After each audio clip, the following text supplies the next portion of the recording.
are going to learn about the different parts of the flower. As you all know, flowers have different and various parts. You all might have observed flowers in your daily life. So to make it more clear, I am going to tell you about the different parts of the flowers. As you can see in your textbook on page number 14, you can see a picture of a flower is given. This is a hibiscus flower, which is also known as a shoe flower, and you might have seen in your daily life or in market or in garden. This is a shoe flower. Through this, I am going to tell you about the different parts of a flower. As you all know, flowers have a long and short stalk called as a pedicel. This is a pedicel which is green in color. This is a pedicel. One end of the pedicel is attached to the stem. As you all know, there is a stem in each and every plant, and one end of this pedicel is attached into the stem and the other end is expanded and swollen. It is called the receptacle. Okay. Petals and other parts of the flowers are supported on the receptacle. Now, what are the different parts of a flower?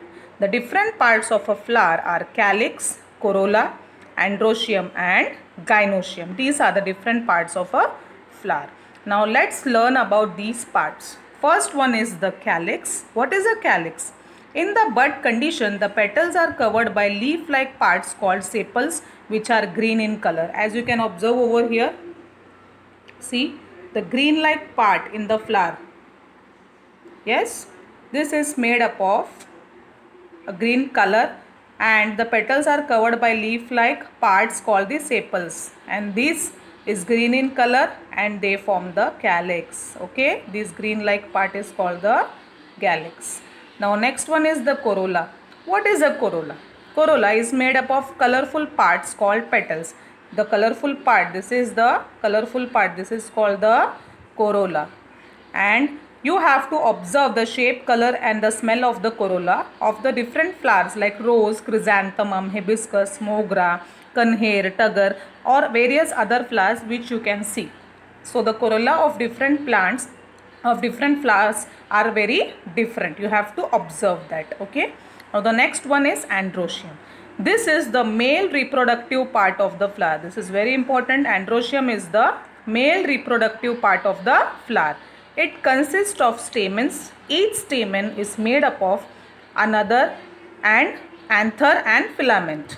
As you can see over here in the flower, this is known as anther, this part, and this part is known as filament. So this is the male reproductive part. It is a male reproductive part which reproduces another flower, and it consists of stamens. And what is a stamen? See, each stamen consists of two things, anther and filament. Okay. Now what is gynoecium? Gynoecium is the female reproductive part of the flower. Don't get confused in this. Androecium is the male reproductive part and gynoecium is the female reproductive part.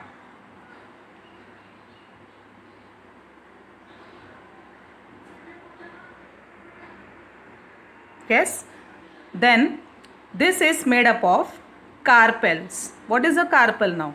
A carpel consists of stigma, style and ovary. As you can see over here, style, stigma and ovary. See here, this is known as the style, and this ball-like structure, it is known as stigma, and this, the central portion, this is known as the ovary. I hope you all are clear with this concept, students. You can see the structure of flower. What all things we have learnt. This is a pedicel. One end of the pedicel is attached to the stem and the one end is expanded and swollen. Yes, and the other end is called as receptacle, and different parts of a flower are calyx, corolla, androecium and gynoecium.